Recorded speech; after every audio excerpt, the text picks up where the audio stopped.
Today we're cooking Caveman steaks. I've also seen them called a Tom and Jerry steak, the old 96er, and it's from the hindquarter. So it's a whole leg cross section. These cuts don't really lend themselves to grilling, which is exactly what I'm about to do with it. They are much better for slow cooked products or for pickling. The outside flat and the eye round are part of this. That's what we use for corned beef because they are very tough. The top side's not too bad, but it's typically cut thin and used for schnitzels or cut into diced meat for stir fries and things like that. The knuckle is, again, not a bad piece of meat, but it's not great for grilling.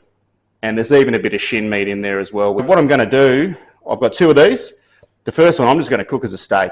So I'm going to hit it on the grill. I'm going to bring it up to a medium rare, about 52 degrees Celsius, and I'm going to let it rest. And then we're just going to hook into it. So all I'm going to do is slap a bit of melted butter straight on the surface. I'm going to salt it. And then I'm going to hit it on the grill. I just use a fine salt for salting. You can use flaked salt, but for this, it doesn't matter. You get a much better coverage if you use a nice, cheap, fine table salt. So that's what I'm doing here. And I'll see you at the grill. So today I'm going to cook this on the Masterbuilt smoker. It's not the ideal bit of kit for grilling, but it's the only thing I've got big enough to handle this steak.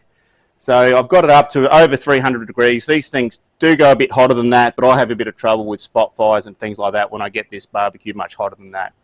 So salted, buttered on one side, I'm going to slap it on the grill.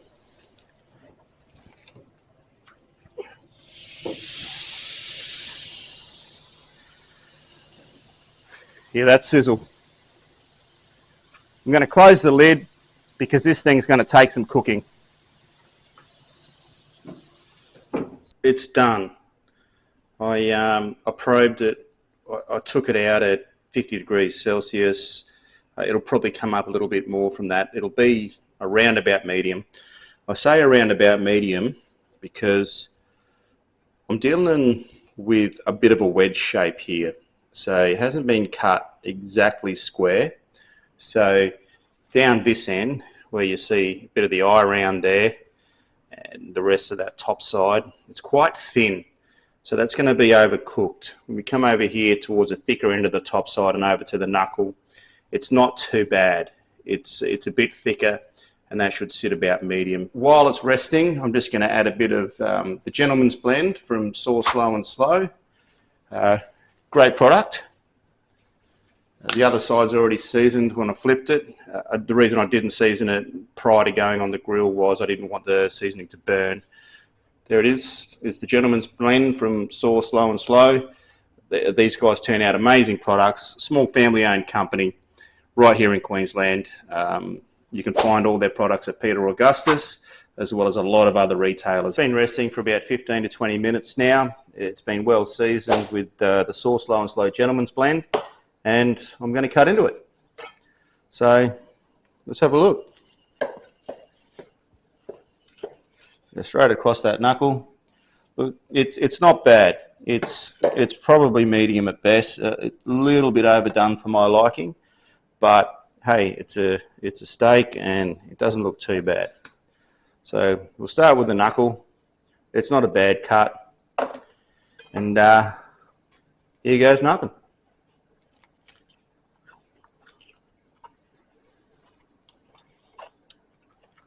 Look, I'm not going to lie to you. I'm not eating a rib fillet here, but it's not too bad. It's got a beautiful flavour to it. It's obviously a working muscle. It's got a lot of beefy flavour to it. It's the first time I've attempted one of these. Might try it with a bit of chimichurri. I'll share this recipe another time. Simple stuff.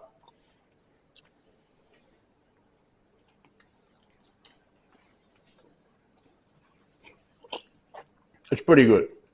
It's not tender, but it tastes good. So look, all in all, I'm not entirely disappointed with that. I'm still chewing, but I'm not entirely disappointed with it. I've got another one of these. I'll do it as a sous vide 18-hour slow cook, and we'll have another go. But thanks for watching.